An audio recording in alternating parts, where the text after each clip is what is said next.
மூக்கு, நாக்கு, உடல். அப்போ இந்த 5 உற்பத்தி நிலையங்களும் இணைஞ்சதுதான் அப்போ மாமரம். அப்போ கைகள் என்பது ஒரு இறுக்கமான, பாரமான ஒரு தன்மையை தான் உணர்த்தும். அதை பிடிச்சு பார்த்தா அது ஒரு இறுக்கமான தன்மை, ஒரு பாரமான தன்மை. இதுதான் கைகளால உணர முடியும். மூக்கால் முகர்ந்து பார்த்தா ஒரு வாசனை அல்லது ஒரு நாற்றம். நாக்கால் நாங்க சுவைத்து பார்த்தா, நக்கி பார்த்தா ஒரு சுவை, ஒரு ருசி. அப்போ இந்த சென்சர்கள், இந்த 5 சென்சர்களும் இந்த உற்பத்தி நிலையங்களும் இணைஞ்சனால உருவானது தான் மாமரம். மாமரம் வெளியில இருக்கு இல்லை, மாமரம் வெளியில் அல்ல. மாமரம் என்பது ஒரு எண்ணம். அதுதான் இந்த மனம் இப்படித்தான் உருவாது. இதுதான் ஆன்மா.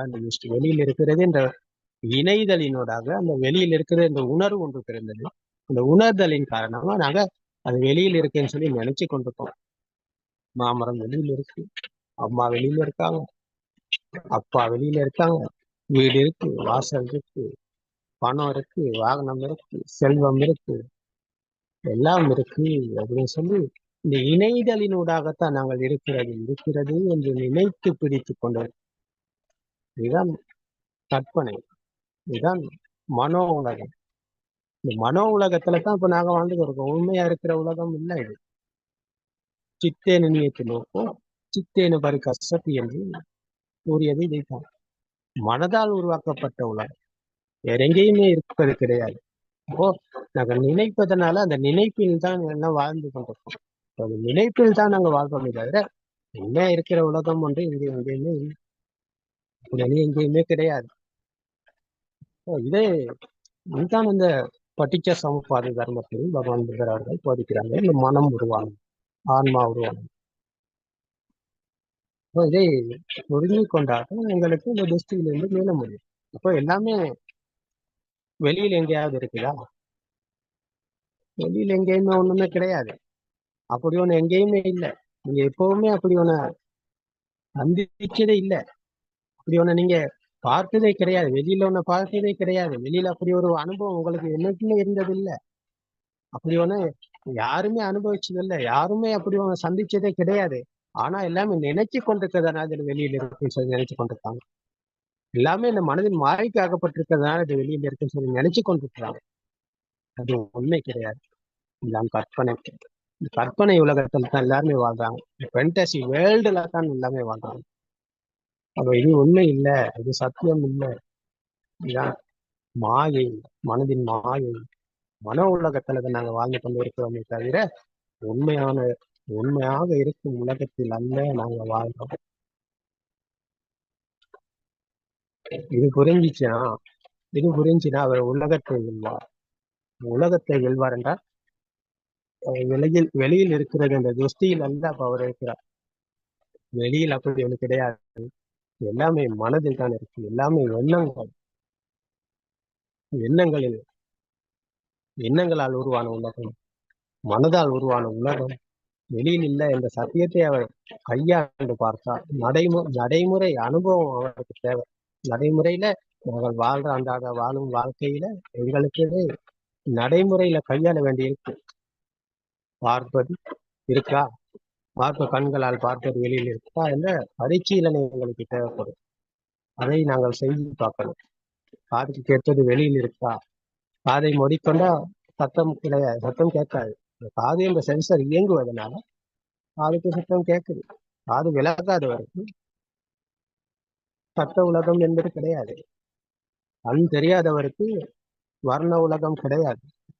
மூக்கு, நாக்கு, உடல் என்ற இந்த 5 உற்பத்தி நிலையங்களும் இயங்குவதனாலதான் நாங்கள் அதுக்கு அதால் உருவானது வெளியில் இருக்க சொல்லி நினைச்சு கொண்டிருக்கோம். இப்போ உண்மையாகவே இது இருக்கும் உலகமும் இல்ல, இது இணைதலினால் உருவான உலகம். இப்போ எங்களுக்கு 7 வர்ணம் தெரியுது. சிவப்பு, நீலம், பச்சை, வெள்ளை, மஞ்சள் அப்படின்னு சொல்லி 7 வர்ணம் எங்களுக்கு தெரியும். இதுவே பசுவுக்கு தெரிவது சிவப்பு நிறம் மட்டும்தான். அப்ப அதுதான் அதனுடைய உலகம் என்று அது நினைச்சு கொண்டது. சிவப்பு தான் எல்லாமே. சிவப்பு நிறம் தான் உலகம் இதை சொல்லி பசுவின் பசு என்பது அப்படித்தான் நினைச்சுக்கணும்.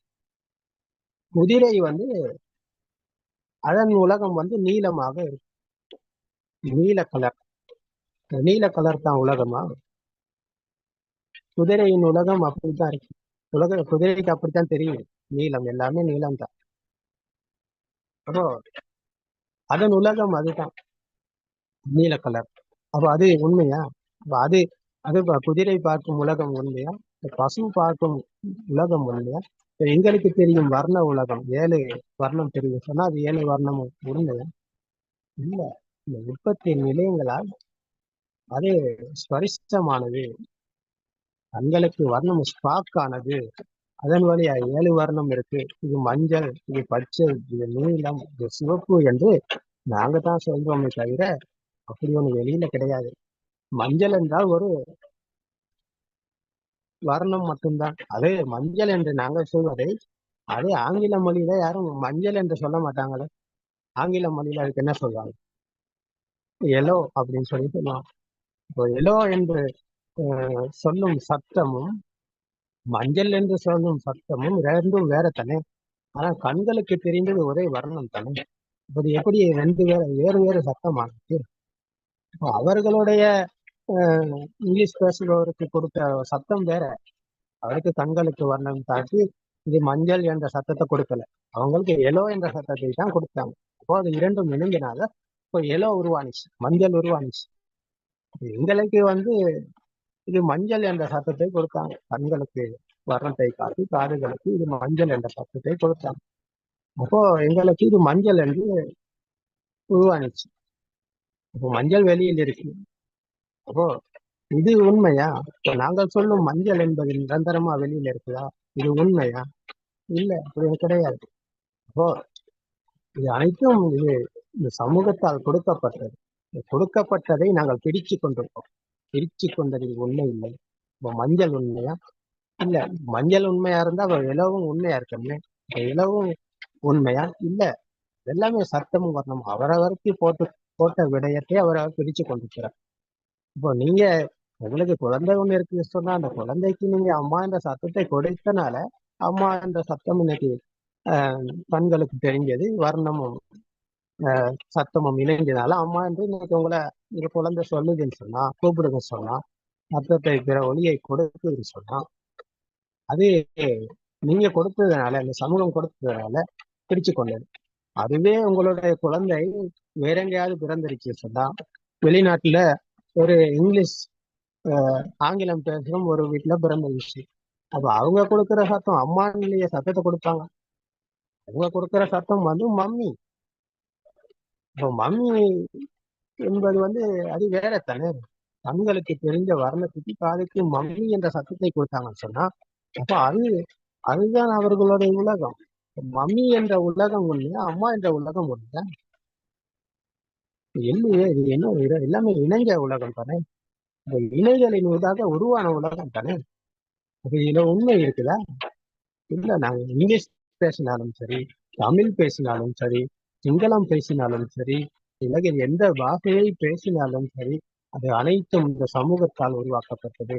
சமூகம் சமூகம் இந்த சமூகம் ஒரு உலகில் வாழ்வதற்கு மனிதர்களுக்கு ஒரு ஒண்ணு தேவை தானே. அது அது சமூகத்தால் உருவாக்கப்பட்டது. இப்போ அதுல உண்மை கிடையாது. அது சாமானியமா மனிதர்கள் வாழ்வதற்கு பயன்படுத்தும் ஒரு செயல்பாடு தான். அது சாமானியமா எல்லாத்துக்குமே தேவை தான்.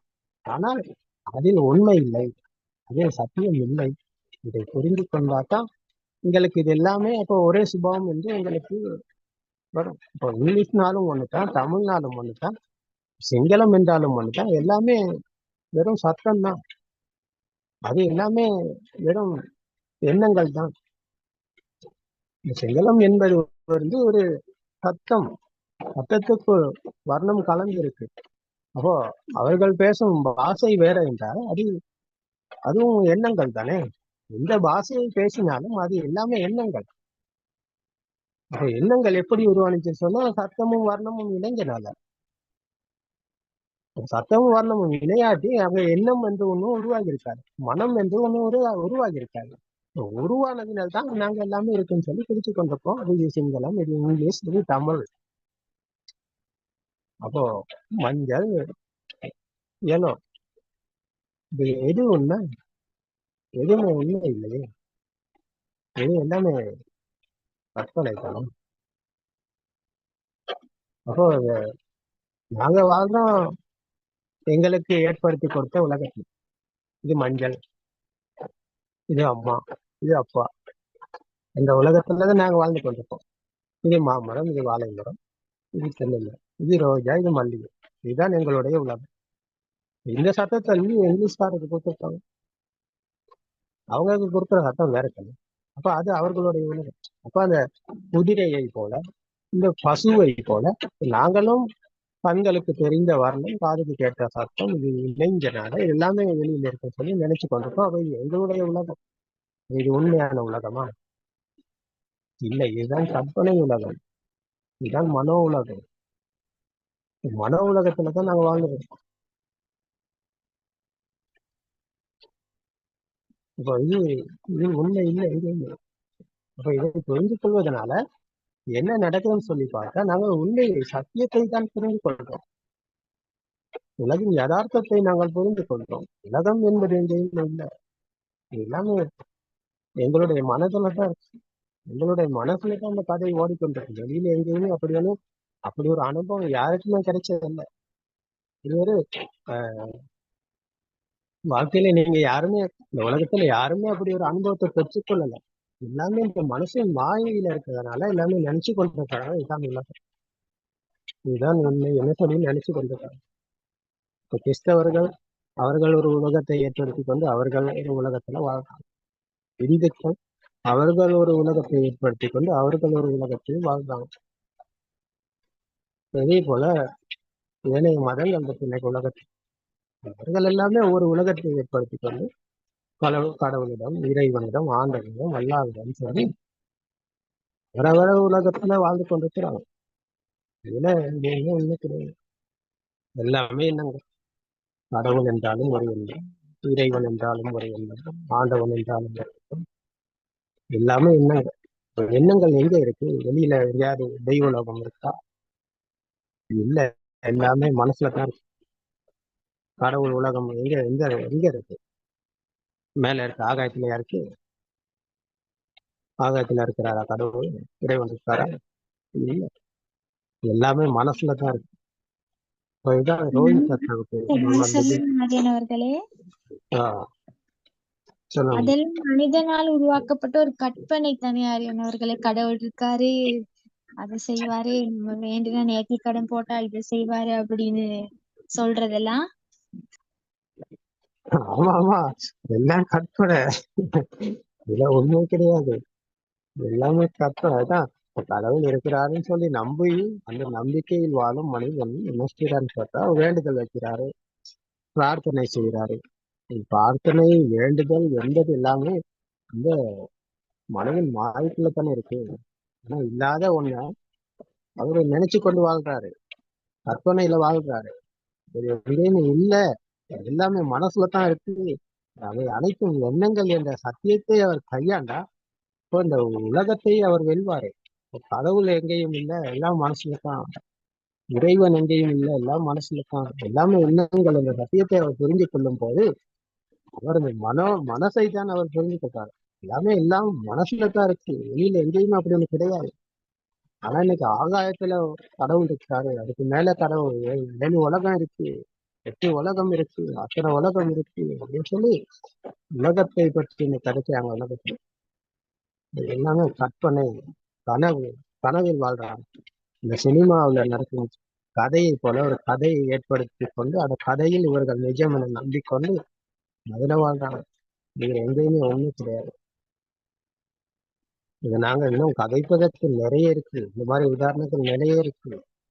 அப்போ ஒரேடியா இதை நாங்க கதைக்க முடியாது சொன்னா எல்லாருமே இதுக்கு நிறைய பேர் இதுக்கு எதிர்ப்பு தெரிவிக்கலாம். ஆனா உண்மைக்கு எதிர்ப்பு தெரிவிச்சு வரல. உண்மை என்னைக்குமே உண்மைதான், அதை பொய்யாக்க யாராலும் முடியாது. அவர் உண்மையை புரிந்து கொண்டு அவர் உலகத்தை வெல்வார். கடவுளும் இல்லை, இறைவனும் இல்லை, யாருமே இல்லை. எல்லாமே மனசுல தான், எல்லாமே எண்ணம். வெளியில எங்கேயும் இல்லை சொன்னா மாமரம் வெளியில் இல்லை, இது ஒரு எண்ணம் என்ற சத்தியத்தை அவர் புரிந்து கொள்ளும் போது மாமரம் என்ற உலகத்தை அவர் எழுதுகிறார் தானே. மாமரம் என்பது அவருக்கு மீண்டும் உண்மை ஆகாது. மாமரம் என்பது அவருக்கு மீண்டும் சத்தியமாகாது. இப்போ மாமரத்தில் அவர் உண்மை இல்லை, சத்தியம் இல்லை, அது வெளியில் இல்லை என்ற சத்தியத்தை அவர் புரிஞ்சு கொள்ளும் போது அவர் இந்த மனதைத்தான் புரிஞ்சு கொண்டார். அவர் வெளியில் இல்லை, எல்லாமே மனசுல தான் இங்க போது. அப்போ அதன் மீது வெறுப்பு கொள்ளவோ அதன் மீது வெறுப்பு கொள்ளவோ ஒண்ணும் கிடையாது அவருக்கு. விரும்புறதுக்கு ஒண்ணு இருக்கா வெளியில அவருக்கு? வெறுக்கிறதுக்கு வெளியில ஒண்ணு இருக்கிறதா அவருக்கு? இல்லையே. விரும்புறதுக்கோ வெறுக்கிறதுக்கோ ஒண்ணு இல்லைன்னு சொன்னா அப்ப அதுதான் இந்த ராக தேச மோகம், இந்த ஆசை கோபம். ஆசைப்படுறதுக்கு ஒண்ணும் இல்லை, கோபப்படுறதுக்கு ஒண்ணும் இல்லை. மாயைக்கு இருந்து மாயையிலிருந்து அவர் மீள்கிறார். தான் ஆசை கோபம் மாயிலிருந்து மீண்டும் வலிக்கு வருகிறார் என்று பகவான் புத்தர் அவர் இந்த சத்தியத்தை தானே போதிக்கிறார். ஆசைப்படுறதுக்கு ஏதாவது எங்கேயாவது ஒண்ணு இருக்குதா? இல்ல. கோபப்படுறதுக்கு ஏதாவது எங்கேயாவது ஒண்ணு இருக்குதா? இல்ல. அப்போ ஆசைப்படுறதுக்கு ஒண்ணும் இல்ல, கோபப்படுறதுக்கு ஒண்ணும் இல்லைன்னு சொன்னா அப்ப அவருடைய மனதால் எரிந்து கொண்டு தீதான் இங்க அறியுது. வெளியில் ஒண்ணு இருக்கு, உண்மையா இருக்கு என்ற சத்தியமா இருக்குன்னு சொல்லி நினைச்சு கொண்டிருந்த போது அவர் இந்த ஆசை கோபம் மாயைக்கு தான் உள்ளாகி இருந்தார். அந்த மாயையால் பிடிக்கப்பட்டிருந்தார். ஆசையின் ஆசையின் பிடியில் அவர் இருந்தார், கோபத்தின் பிடியில் அவர் இருந்தார், மாயையின் பிடியில் அவர் இருந்தார். அந்த பிடியின் காரணமாக அவர் அந்த பவ என்ற பிறப்பு இறப்பு என்ற பயணத்தில் போய் கொண்டிருந்தார். அவருக்கு கர்மம் சொந்தமாகிறது. கர்மத்தை சுமந்து கொண்டு போனார். அப்போ இந்த சத்தியத்தை அவர் புரிஞ்சு கொள்ளும் போது அங்க கர்மம் என்பது துக்கு நூறாகி உடைஞ்சி போகுது, தூளாகி போகுது. கர்மத்துக்கு மீண்டும் இடமே கிடையாது. கர்மத்தை வெல்வது இந்த சத்தியத்தை புரிந்து கொள்வதனால. கர்ம பூமியை வெல்கிறார் என்றால் அதான் அந்த காம பூமியை வெல்கிறார் என்ற சத்தியத்தை தான் பகவான் புத்தர் அவர்கள் போதிக்கிறார். அப்போ காம பூமியை வெல்கிறார் என்றால் அப்போ மாமரம் இருந்தா அதுக்கு ஒரு ஆசை இருந்துச்சு, கோபம் இருந்துச்சு. அப்ப ஆசைப்படுவதற்கோ கோபப்படுவதற்கோ வெளியில அப்படி ஒண்ணு கிடையாதுன்னு சொன்னா அப்போ அப்போ அங்க அதுக்கு அவரு ஏற்படுத்தி கொண்ட ஆசையை அங்கே துறக்கிறார், கோபம் அங்கே துறக்கப்படுது. இதற்கு பெயர் தான் துறவரம். இது வெறும் துணியை மாற்றிக் கொள்வதனால வரும் துறவி கிடையாது. இது போர்வையினால போட்டுக்கொள்ளும் நடிகர் அல்ல. நடிகர் அல்ல, சத்தியத்தை புரிந்து கொள்ளும் மகா உத்தமராக. இவருக்கு அதன் மீது உள்ள விருப்பு வெறுப்பு இரண்டும் அழிஞ்சு போனதன் பிறகு, விருப்பு வெறுப்பு அழிஞ்சிருச்சுன்னு சொன்னா அப்ப மனதால் பிடிச்சு கொண்ட பிடிதான் அழிஞ்சு போகுது. பிடி அழிஞ்சு போச்சுன்னு சொன்னா அந்த அந்த ஆன்மா, அந்த துஷ்டி தான் அழிஞ்சு போகுது. அந்த துஷ்டிக்கு பெயர் தான் அந்த வெளியில் இருக்குது அந்த பிடிச்சு கொண்டிருந்தோம். வெளியிலிருந்து இருக்குது அப்படி பிடியில் இருந்த நாங்க அந்த பிடியிலிருந்து மீளும் போது துஷ்டியிலிருந்து நாங்கள் மீள்கிறோம், விடுதலை அடைகிறோம். இதுக்கு பேர் தான் நிரந்தரமான விடுதலை. இதுதான் வெளி உலகத்தை வென்ற சுபாவம். காம உலகத்தை, இந்த கர்ம உலகத்தை வென்ற சுபாவம். இப்ப அவருக்கு மீண்டும் கண்களுக்கு தெரிவது நிஜமா வெளியில் இருக்கு அப்படின்னு சொல்லி சொல்வாரா? உண்மையா இருக்குன்னு சொல்லி சொல்வாரா? இல்ல. அப்படின்னு அவருக்கு எப்பவுமே மீண்டும் அகப்படாது. யாரு எப்படியாப்பட்ட மகாராஜா வந்து சொன்னாலும் அவர் எதையுமே நம்ப மாட்டார். இந்த மாமரம் ஏன் இல்லைன்னு சொல்றீங்க, இந்த கண்ணுக்கு தெரியுது, ஏன் இல்லைன்னு சொல்றீங்க, இந்த தெரியுது, இதுல நல்ல அழகான மாம்பழம் இருக்கு, நல்ல சுவையானது, நல்லா நீங்க சாப்பிட்டு பாருங்களேன் அப்படின்னு சொல்லி உங்களுக்கு மாம்பழத்தை கொண்டு பறிச்சு கொடுத்து கையில கொடுத்து சாப்பிட சொன்னாலும் அவர் அதை நம்ப மாட்டார். இது எல்லாமே சென்சர், கண்களுக்கு தெரிஞ்சு காதுக்கு கேட்டுச்சு, சாப்பிட்டு பார்த்தா நாக்குக்கு சுவையை உணர முடிஞ்சு, வாசனை மூக்குக்கு வாசனை இருந்துச்சு, கைகளால பிடிச்சு பார்த்து அவர் இறுக்கமான பாரமான தன்மை. இவை அனைத்தும் சென்சர்கள் தானே. சென்சர்களால் உருவான ஒரு எண்ணம் தானே மாம்பழம். மாம்பழத்தை சாப்பிட்டாலுங்க என்ன செஞ்சாலும் சரி, இது வெளியில் இருக்கும் ஒண்ணு கிடையாது, இது வெளியில் இருப்பது அல்ல, இது ஒரு எண்ணம். அப்ப நாங்க இவ்வளவு காலம் எண்ணங்களை தான் சாப்பிட்டுருக்கோம். மாம்பழம் இருக்கு அப்படின்னு சொல்லி மாம்பழம் என்ற எண்ணத்தை தான் நாங்க இவ்வளவு காலம் சாப்பிட்டு கொண்டிருக்கோம். சோறு அப்படின்னு சொல்லி நாங்க சோறு என்ற எண்ணத்தை தான் நாங்க சாப்பிட்டு கொண்டிருக்கோம். உண்மையிலேயுமே அது சோறு கிடையாது, உண்மையிலேயுமே அது மாம்பழம் கிடையாது. ஏன்னா மாம்பழம் என்று நாங்க சொல்வதை இங்கிலீஷ்காரர் மாம்பழம் என்று சொல்ல மாட்டார். அவர் என்ன சொல்வாரு? அவர் சொல்வாரு வேற ஏதாவது, வேற என்னது, வேற என்ன மாம்பழத்துக்கு சொல்வது இங்கிலீஷ்ல? Right. அப்ப அப்படி சொல்லுவார். அந்த அந்த பாஷை வேற, இந்த பாஷை. அப்ப எது உண்மை? மாம்பழம் உண்மை. அப்ப அது ஒரு எண்ணம் தானே. அப்ப எண்ணத்தை தான் நாங்க இவ்வளவு காலம் சாப்பிட்டு இருக்கோம். மாம்பழம் என்ற எண்ணத்தை தான் நாங்க சாப்பிட்டு கொண்டு இருந்திருக்குமே தவிர, உண்மையான மாம்பழத்தை யாருமே இன்னைக்கு எங்கேயுமே சாப்பிடல. யாருமே எப்பவுமே சாப்பிடல. இதுதான் உண்மை. அப்போ இந்த உண்மையை புரிஞ்சு கொள்ளும் போது அவரை யாராலும் ஏமாற்ற முடியுமா? உலகத்துல எவ்வளவு பெரிய ஆளா இருந்தாலும் யாராலையும் இவரை ஏமாற்ற முடியாது. அப்போ இதான் அணுசோத்தையிலிருந்து படிசோத்தைக்கு வந்த சுபாவம். இதான் கர்ம பூமியை, இந்த காம பூமியை வென்ற சுபாவம். மீண்டும் அவருக்கு காம பூமி உண்மையாகாது, கர்ம பூமி உண்மையாகாது. மீண்டும் அவருக்கு கர்ம பூமியில் பிறப்பதற்கு இடம் கிடையாது. சத்தியத்தை புரிஞ்சு உணர்ந்ததன் பிறகு அந்த உணர்வானது சத்திய ஞானத்தை அடைகிறார். சத்திய ஞானத்துக்குள் இவர் சத்திய ஞானத்தை பிரவேசிக்கும் போது, சத்திய ஞானத்தை இவர் அடையும் போது, சத்தியத்தை உணர்ந்ததன் பிறகு அந்த உணர்வானது மீண்டும் உலகத்தை உண்மை என காட்டாது. இதுதான் அவருக்கு கிடைக்கிற இன்சூரன்ஸ். இந்த இன்சூரன்ஸ் என்பது இந்த போலியானது கிடையாது. அது பணம் இவ்வளவு போடுங்க, இவ்வளவு தரோம், நீங்க எத்தனை வருஷம் இந்த வாய்ப்பை எடுங்க, உங்களுக்கு இவ்வளவு கிடைக்கும், அந்த மாதிரி போலியானது கிடையாது. உங்களை ஏமாத்துறது கிடையாது. உங்களை துஷ்டிகளில் மாட்டி விடுறது கிடையாது. உங்களை துஷ்டிகளில் இருந்து மீளச் செய்வது இது நிரந்தரமான இன்சூரன்ஸ் உங்களுக்கு. ஏன்னா உலகத்தை வெல்றீங்க, இதை சீல் அடிச்சு கொடுக்கப்படுது. அந்த மாதிரிக்கு ஒரு நிரந்தரமான ஒரு ஒரு சத்தியத்தை தான் நீங்க புரிஞ்சு கொள்றீங்க. உலகத்தை வெல்றீங்க சொன்னா மரணத்தை அங்கிருந்தான் மரணத்தை நீங்க அங்க வெல்றீங்க. அதுக்கப்புறம் உங்களோட எல்லாமே சென்சர் சிஸ்டம் தான். இதுல இருந்து மீள்வது தான் மிக கடினம். புரிஞ்சு கொண்டா எல்லாமே சென்சர்கள். கண்களுக்கு தெரிஞ்சிட்டு வர்ணம், காதுக்கு கேட்டு சத்தம், இரண்டும் இணைஞ்சனால உருவானிச்சு மாம்பழம். மாம்பழம் வெளியில் இருக்கா? இல்ல. எங்கே இருக்கு? எங்கேயுமே இல்லை. அது ஒரு எண்ணம். எண்ணத்தில் உண்மை இருக்கா? எண்ணத்திலும் உண்மை இல்லை, எண்ணத்திலும் சத்தியம் இல்லை. இப்ப இணைஞ்சது எங்கேயாவது இருக்குதா? மாம்பழம் வெளியில இல்ல, மனசுல இருக்கா? நிரந்தரமா இருக்கா? இல்ல. அப்புறம் சென்சார் தான். எல்லாமே சென்சார் சிஸ்டம். சிஸ்டம் ஓடிக்கொண்டே இருக்கும். மூச்சு நிற்கும் மட்டும் சிஸ்டம் ஓடும். சிஸ்டத்துக்கு சொந்தக்காரர் எல்லாமே சிஸ்டம் ஓடிக்கொண்டே இருக்கும். இப்போ எல்லாமே அந்த மரம் போலதான். பிறந்த வயசு போகுது, நோய் வாய்ப்படுது, இறந்து போறார் என்பது சாதாரணமான ஒரு விடயம். இது சுபாவ தர்மம். இது உலகத்துல அப்படி யாருமே நிரந்தரமா நிக்க போறது இல்லை. அப்ப இந்த சுபாவ தர்மத்தை புரிஞ்சு கொண்டதன் பிறகு அப்ப சுபாவ தர்மமும் இவரும் ஒன்று தானே. சுபாவ தர்மமும் இவரும் ஒன்றுதான்.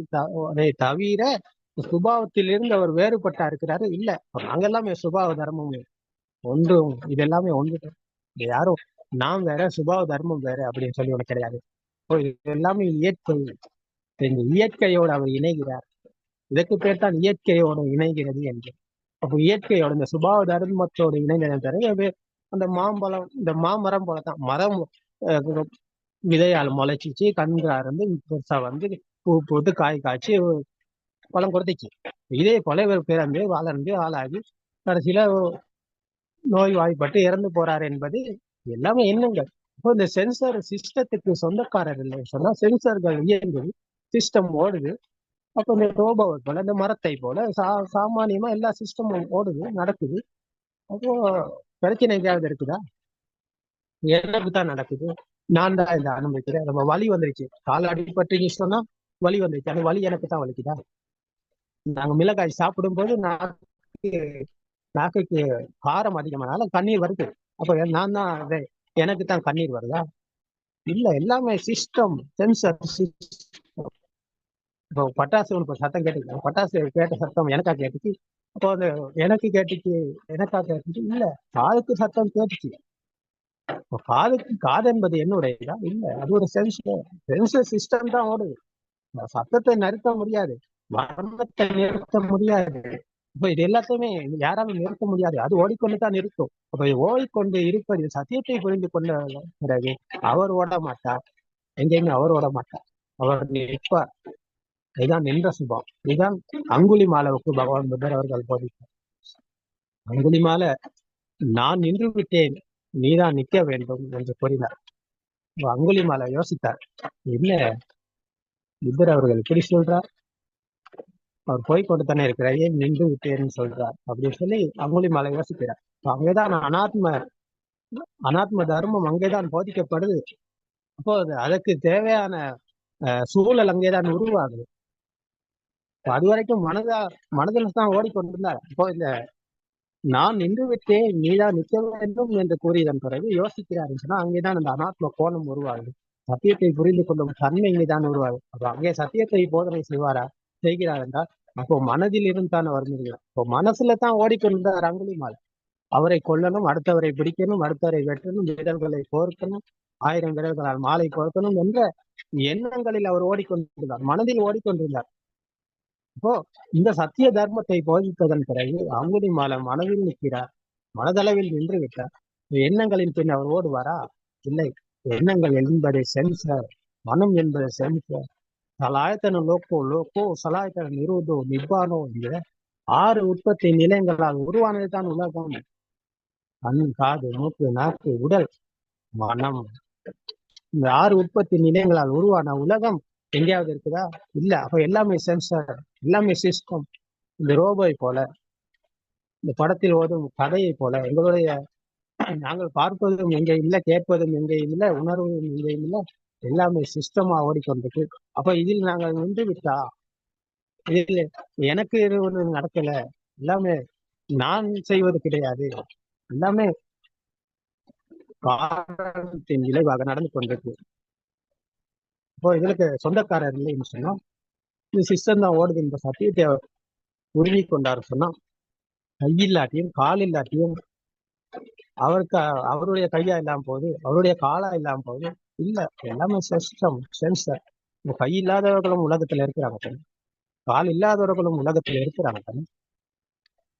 அப்போ என்னுடைய கை இல்லாம போச்சு, அப்ப நான் இறந்து போயிட்டேனா? என்னுடைய கால் இல்லாம போயிடுச்சு, நான் இறந்து போயிட்டேனா? இல்ல, அவர் இருந்து கொண்டு தானே இருக்கிறாரு. அப்போ கால் இழந்து போன கால் இல்லாட்டியும் அவர் இருக்கிறார் தானே. இப்போ அவர் எங்க இருக்கிறாருன்னு பார்த்தா மனசுலதான் அவர் இருக்கிறார். உடல்ல இப்ப அவரை அவர் இங்க இந்த உடல்ல அவருடையது ஒண்ணும் கிடையாது. இப்போ அப்படியா இருந்தா கால் இல்லாம போனா அவர் இருக்கணும், கையெல்லாம் போனா அவர் இருக்கணும். அப்படி ஒண்ணு கிடையாது. இப்போ மனசுலதான் அவர் இருக்கிறார். இப்போ மனதிலிருந்து அவர் விடுதலை அடைஞ்சிட்டாருன்னா அப்போ அவர் எங்கே இருக்கிறாரு? அவர் இன்னும் கிடையாது. இதுதான் புத்த சுபாவம். அப்போ புத்த சுபாவத்தில் ஏதும் இல்லை, ஒன்றும் இல்லை. சத்திய தர்மத்தை புரிந்து, சத்திய தர்மம் என்பது ஏதும் இல்லை, ஒன்றும் இல்லை. அப்ப இதை புரிஞ்சு உணர்ந்து பிரத்யட்சம் அடைவு ஒருத்தர் இருக்கிறார். அப்ப அங்கே ஏதும் இல்லை, ஒன்றும் இல்லை. இந்த சத்தியத்தை புரிந்து உணர்ந்ததன் பிறகு நீங்க ஒருவர் இல்லை, கடவுளோ இறைவனோ ஆண்டவனோ அல்லாவோ மனிதனோ பிராமணரோ யாரை எதை சொன்னாலும் அங்கே அப்படி ஒருத்தர் கிடையாது. எல்லாமே சிஸ்டம், எல்லாமே சென்சர். அப்போ 6 உற்பத்தி நிலையங்களால் உருவானதுதான் உலகம். 6 உற்பத்தி நிலையத்திலிருந்து விடுதலை அடைந்ததன் பிறகு அவர் உலகை வெல்கிறார், மரணத்தை வெல்கிறார், மனதை வெல்கிறார். இதுதான் சத்திய தர்மம். இதற்கு மேல சத்தியம் எங்கேயுமே கிடையாது. புரிஞ்சுத்தானே ரசிகா? புரிந்தது ஆரியன் அவர்களே. ஆமாம். இப்ப நமது காலமும் இன்னைக்கு முடிவடைகிறது. ஆமாம் ஆரியன் அவர்களே. அப்ப நம்ம இன்னைக்கு இப்போ நம்ம இதை நிறுத்துவோம்னா மாரியன் அவர்களே, உங்களுக்கு ஏதாவது சொல்றதுக்கு இருந்தா சொல்லுங்க. ஒன்றும் இல்லை ஆரியன் அவர்களே, புரிந்தது. அப்போ நிகழ்ச்சியை நிறுத்துவதற்கு நீங்கள் பேசுவதாக இருந்தா பேசலாம்.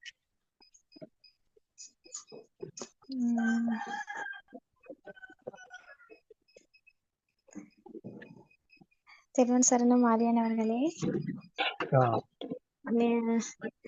ஒவ்வொரு நாளும் வெள்ளிக்கிழமை தினங்கள்ல கேக்குற அந்த போதனைகள் ஒவ்வொரு நாள் அன்றாட வாழ்க்கைக்கும், ஒவ்வொரு நாளுக்கும், ஒவ்வொரு நிமிஷத்துக்கும் ரொம்ப முக்கியமானதாகவும் ரொம்ப யூஸ்ஃபுல்லாகவும் தான் இருக்கு ஆரியன் அவர்களே.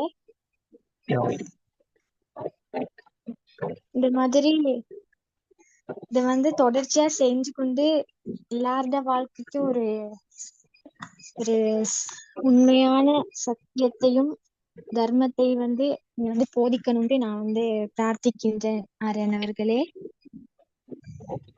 ஆமா, இந்த கற்பனை உலகில இருந்து இந்த நித்தியமற்ற உலகில இருந்து எல்லா மக்களும் மீளணும், மீண்டு இந்த தர்மத்தை கேட்டு ஒரு பிரபாஸ்வரமான ஒரு வாழ்க்கையை வாழணும்ட்டு இந்த ஜூம் கலந்துரையாடலை நீங்க செய்றீங்க. இதுக்கு எப்பவுமே எங்களுடைய சப்போர்ட் இருக்கும். இன்னும் இதை மென்மேலும் நீங்க நடத்தி செல்றதுக்கு வாழ்த்துகின்றோம் ஆரியன் அவர்களே.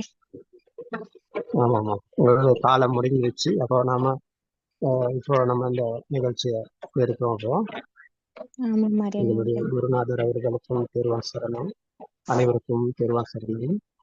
இந்த சத்தியதாரமும் அனைவருக்கும் துன்பத்திலிருந்து மீள, மனதிலிருந்து மீள இந்த சத்தியதாரமும் அனைவருக்கும் தனியாக இருக்கும். தேர்வான் சரணம். தேர்வான் சரணம் ஆரியன் அவர்களே. ஆரியன் வான்சே இன் பாத நமஸ்காரம். தேர்வான் சரணம் ஆரியன் அவர்களே. தேர்வான் சரணம்.